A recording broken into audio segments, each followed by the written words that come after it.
we are really excited. We've been excited ever since we found out that this wine was going to be coming in. It's a sparkling wine from England. It comes from the Whitedowns.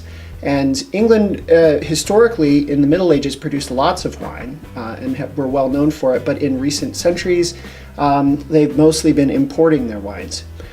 So this one is made from some of the same grapes that they use in France, from Pinot Noir, Chardonnay, Pinot Meunier, but they also have Sével Blanc, which is another grape that is a little bit unusual and gives kind of an additional twist to this sparkling wine.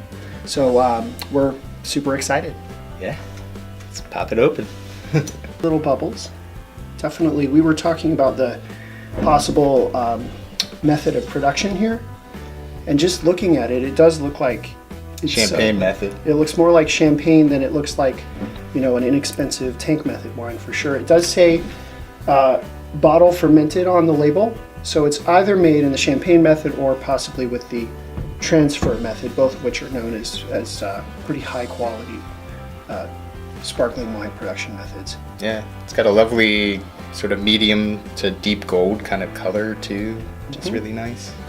Yeah, it looks a little bit like a kind of a Chardonnay color to it. Mm-hmm. By the way, we requested to taste this wine in regular wine glasses. Champagne flutes are beautiful, but usually the wine will taste better and smell more aromatically full if you're drinking from a regular wine glass rather than a flute. Exactly. All right.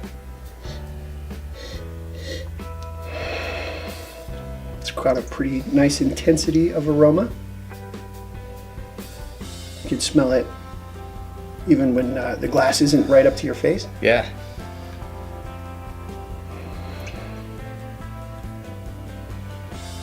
Orchard fruit, kind of what I would expect if we were tasting a champagne, getting a lot of like apple, pear kinds of characteristics, and it's a little toasty too, I think. Mm-hmm. Definitely a little bit of a mineral kind of quality, maybe a little chalky. And I was just reading that the limestone soil in Champagne and the French soil that they're so proud of, their Cameroonian soil that kind of runs through the Loire Valley and through Champagne, runs under the British Channel and into this area. So they have actually, in a lot of ways, similar terroir to Champagne. So that may account for some of that mineral kind of quality that you're talking about.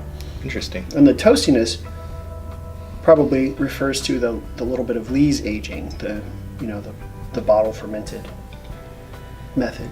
Anyway, cheers. Cheers.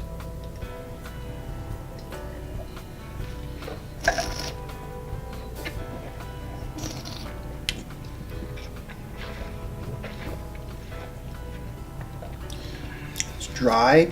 Dry, nice and creamy mousse. Mm-hmm. Great mouthfeel. Yeah. There's some lively acidity to it. Definitely very juicy. Lots of fruit. More of those orchard fruits, some citrus going on. Yeah, I'm getting even more citrus on the palate, mm-hmm. along with that apple pear kind of stuff. And that toastiness, especially on the finish, which lingers really nicely.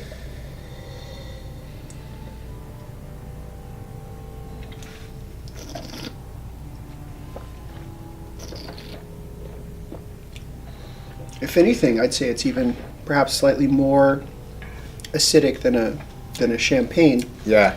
Which in wine speak, in our world, is a good thing. Yes, that means very food friendly. Right. So that means that it is. Yes. We want to eat with this, definitely. So what would you want to eat? What does this make you hungry for?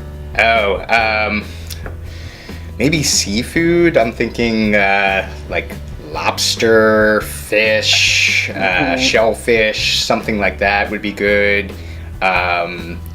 Even roast poultry, I think, could work with this. Something maybe a little buttery. Yeah, it's especially, I think, would be nice with seafood, scallops. I'm just imagining just this simple, high-quality seared scallop.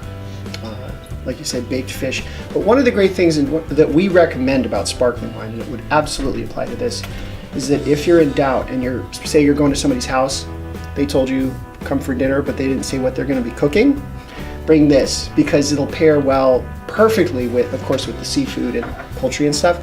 But actually, I think champagne is fine with steak as well. I mean, it really kind of will either complement or contrast with basically anything.